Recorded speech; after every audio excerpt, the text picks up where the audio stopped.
वो क्षण जब भगवान राम और हनुमान पहली बार मिले। जरा सोचिए वो माहौल कैसा होगा। सीता जी का अपहरण हो चुका है, राम और लक्ष्मण जी बहुत दुखी हैं, लेकिन मन में एक संकल्प भी है।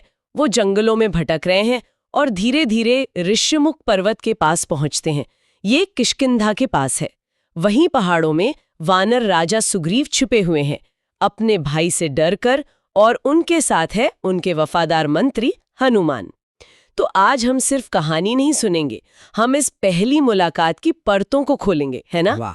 इसके गहरे मतलब और इसके नतीजों को समझने की कोशिश करेंगे, क्योंकि ये सिर्फ एक मुलाकात नहीं थी, इसने तो जैसे पूरी कहानी का रुख ही मोड़ दिया। वाह। तो चलिए शुरू करते हैं। कहानी शुरू होती है ऋष्यमुख पर्वत से। सुग्रीव छिपे हुए हैं। वो अचानक दो अजनबी लोगों को जंगल में घूमते देखते हैं, दिखने में तेजस्वी। उन्हें चिंता होती है कहीं ये उनके भाई बाली ने तो नहीं भेजे, जासूस तो नहीं। वो फौरन अपने सबसे भरोसेमंद साथी हनुमान को भेजते हैं पता लगाने के लिए। हनुमान पहाड़ की चोटी से उन दोनों को देखते हैं, राम और लक्ष्मण को। हनुमान क्या देखते हैं? मतलब सिर्फ बाहर का रूप नहीं। हाँ, कंधे पर धनुष है, कमर में तीर हैं, चाल में एक अजीब सा शाही अंदाज है। लेकिन उनकी आंखों में एक उदासी भी है, एक करुणा भी। हनुमान सोचने लगते हैं, ये कोई आम तपस्वी तो नहीं लगते। तेज तो देखो इनका, पर चेहरे पर दुख क्यों? वीर भी हैं, संत जैसे भी। जरूर कोई बड़ा कारण है इनके यहाँ आने का। सावधानी से पता करना होगा। बिल्कुल। और यहीं पर हनुमान जी का जो चरित्र है उसकी गहराई दिखती है। वो सिर्फ ताकत या रूप नहीं देख रहे, वो भावनाओं को पढ़ रहे हैं। तेज और करुणा का ये अजीब सा मेल।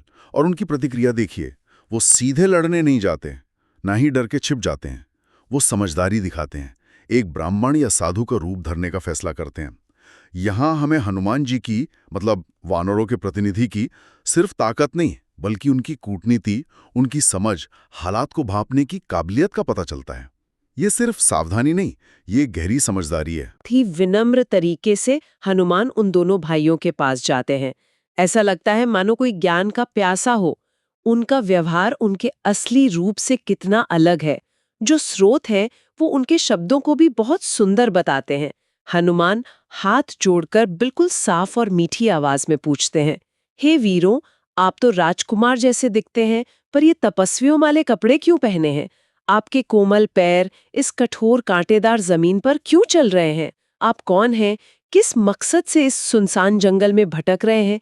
क्या मैं, ये विनम्र सेवक, आपके आने का कारण जान सकता हूँ? इन शब्दों में सिर्फ सवाल नहीं है, है ना? इसमें आदर है, मदद करने का इशारा भी है। हनुमान के ये शब्द सुनकर, जो इतने सदे हुए, व्याकरण के हिसाब से सही और गहरे मतलब वाले थे, भगवान राम भी हैरान रह जाते हैं। वो लक्ष्मण की तरफ मुड़कर धीरे से मुस्कुराते हैं, कहते हैं, लक्ष्मण देखो तो, इस ब्रह्मचारी ने कितनी अच्छी तरह से बात की है। लगता है इसने पूरा व्याकरण पढ़ा है। बोलने में कोई गलती नहीं, आवाज में कितनी मिठास है और सोच कितनी साफ। ये कोई साधारण वानर नहीं हो सकता। इसकी बातें इसके साफ दिल और तेज बुद्धि का पता दे रही हैं।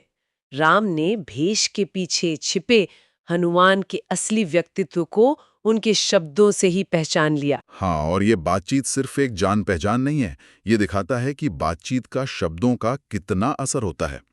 हनुमान का भेष तो नकली था, लेकिन उनकी बोली, उनके शब्द, उनका लहजा, वो सब उनके असली चरित्र, उनकी पढ़ाई, उनकी बुद्धि और उनकी अंदर की पवित्रता को जाहिर कर रहे थे। और दूसरी तरफ राम का जवाब भी उतना ही जरूरी है। वो सिर्फ बाहरी रूप या हालात, जैसे कि वो वनवासी हैं, पर ध्यान नहीं दे रहे। वो इंसान के असली गुणों को, यानी हनुमान की बोलने की कला और विनम्रता को फौरन पहचान लेते हैं। ये दिखाता है कि असली गुण और सच्चा चरित्र छिप नहीं सकते, और परखने वाली नजर उसे पहचान ही लेती है, चाहे हालात कैसे भी हो। राम हूँ, ये मेरा छोटा भाई लक्ष्मण है। हम वनवास पर हैं और यहाँ अपनी पत्नी सीता को ढूंढ रहे हैं, जिन्हें लंका का राक्षस राजा रावण उठाकर ले गया है। राम ने बिना कुछ छिपाए अपनी पूरी कहानी साफ साफ बता दी, अपना खानदान, अपनी मुसीबत और आने का कारण। और अब वो पल आता है जो इस मुलाकात का सबसे अहम हिस्सा है। जैसे ही हनुमान अपने कानों से राम नाम सुनते हैं, कहते हैं कि उनके पूरे शरीर में जैसे बिजली दौड़ जाती है, उनका रोम रोम खड़ा हो जाता है, दिल बहुत तेजी से धड़कने लगता है, आंखों से आंसू बहने लगते हैं और वो बिना एक पल सोचे अपना साधु वाला भेष बदल कर सीधा राम के पैरों में गिर पड़ते हैं। ये कोई सोची समझी प्रतिक्रिया नहीं थी, ये तो एक स्वाभाविक आत्मा से निकली पहचान थी। बिजली की तेजी से रूंधे हुए गले से हनुमान कहते हैं, हे प्रभु, आप ही राम हैं जिनका नाम मैं हमेशा जपता रहता हूँ, जिनके दर्शन मैं करना चाहता था। आज मेरा जीवन सफल हो गया, मेरी आंखें धन्य हो गईं, मेरे कान पवित्र हो गए। मैं तो आपको ढूंढ रहा था और आप खुद ही मुझे मिल गए। मैं हनुमान हूँ, वानर राजा सुग्रीव का मंत्री और आपका दास। सुग्रीव भी आपकी राह देख रहे हैं प्रभु। बस उस एक पल में हनुमान का पूरा वजूद राम को समर्पित हो जाता है। वो भेष, वो औपचारिकता सब गायब, सिर्फ भक्त और भगवान का वो अटूट रिश्ता सामने आ जाता है। बिल्कुल, यहां हम वो सहज पहचान और दिव्य जुड़ाव वाली बात साफ देख सकते हैं। ये सोचने की बात है ना, कि सिर्फ नाम सुनने से इतनी गहरी, इतनी तेज और ऐसी बदलने वाली प्रतिक्रिया कैसे हो सकती है। ये शायद पिछले जन्मों के संस्कारों या किसी गहरे आध्यात्मिक कनेक्शन या शायद एक पहले से तय ब्रह्मांडीय योजना की तरफ इशारा करता है। ऐसा लगता है जैसे हनुमान की आत्मा ने अपने भगवान को पहचान लिया हो, जैसे एक कमल सूरज को देखकर खिल जाता है। ये तर्क और बुद्धि से परे दिल और आत्मा का स्तर का जुड़ाव है।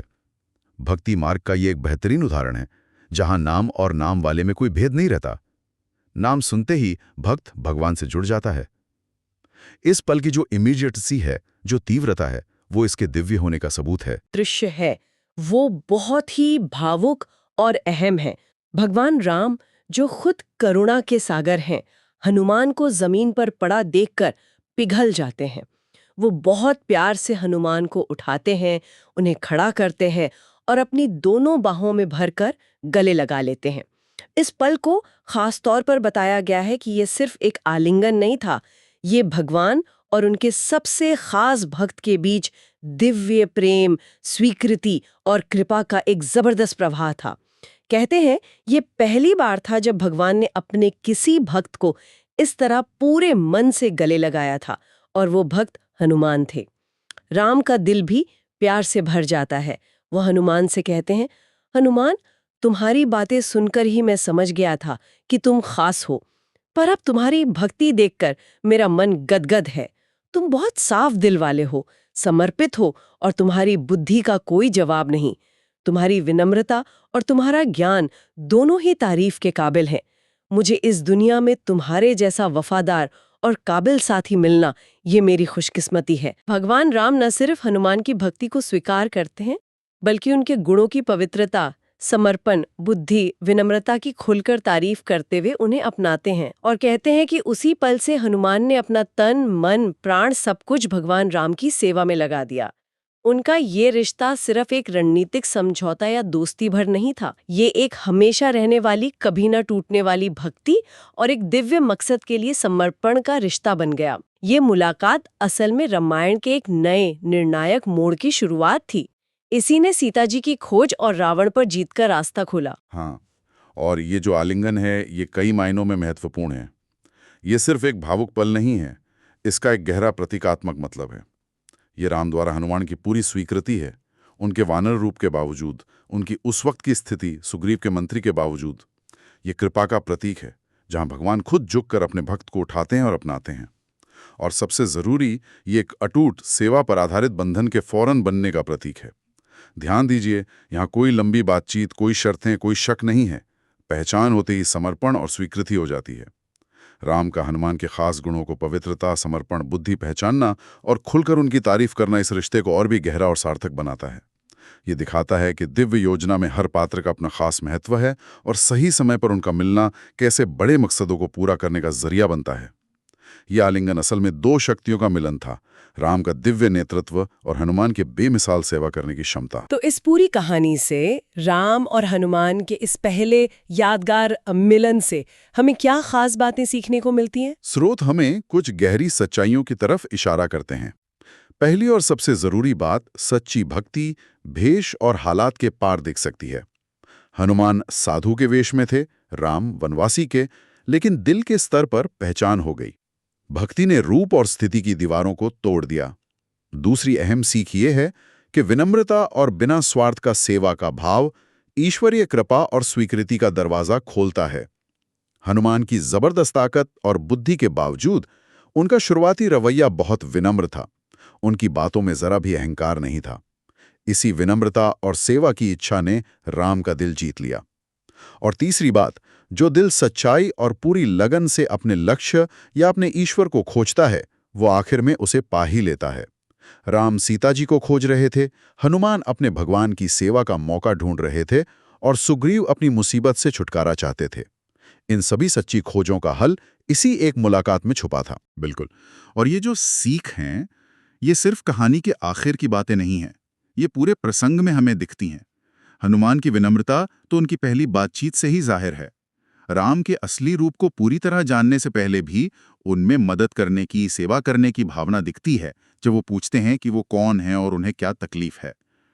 उनका सच्चा भक्ति से भरा दिल ही उन्हें आखिर में अपने प्रभु के चरणों तक ले आया। इसी तरह राम की वो काबिलियत बाहरी वेश के पार हनुमान के गुणों को पहचानने की, ये दिखाती है कि दिव्यता सतह के नीचे देखती है। ये घटनाएं गहरे आध्यात्मिक सिद्धांतों को असल जिंदगी में दिखाती हैं कि अंदरूनी गुण, सच्ची इच्छा और विनम्रता आखिर में अपना रास्ता बना ही लेते हैं और दिव्य योजना में अपनी जगह पाते हैं। निश्चित रूप से ये पहली मुलाकात सिर्फ दो लोगों का मिलना नहीं था। ये भक्ति, सेवा, दोस्ती और एक साझे दिव्य मकसद की एक शानदार कहानी की भव्य शुरुआत थी। एक ऐसा निर्णायक पल जिसने न सिर्फ किरदारों की किस्मत बदली, बल्कि आने वाले युगों के लिए धर्म और भक्ति का एक बेमिसाल आदर्श भी स्थापित किया। और ये प्रसंग हमें अपनी जिंदगी के बारे में भी सोचने पर मजबूर करता है ना?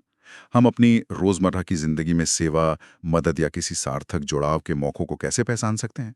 खासकर तब जब वो साफ तौर पर सामने ना हो सकता है कोई मौका या कोई मददगार किसी अनदेखे भेष में हमारे सामने आए। क्या हमारे अंदर हनुमान जैसी परखने की क्षमता है, या राम जैसी पारखी नजर है कि हम बाहरी रूप के पार जाकर असली काबिलियत या जरूरत को देख सकें? या इस पर सोचें कैसे।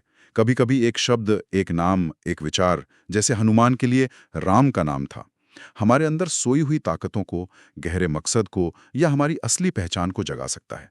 ये एक ऐसा विचार है जिसे श्रोता अपने साथ ले जा सकते हैं और अपने तजुर्बों की रोशनी में इस पर सोच सकते हैं कि कैसे कभी कभी अनपेक्षित मुलाकातें या पल हमारी जिंदगी का रुख बदल सकते हैं।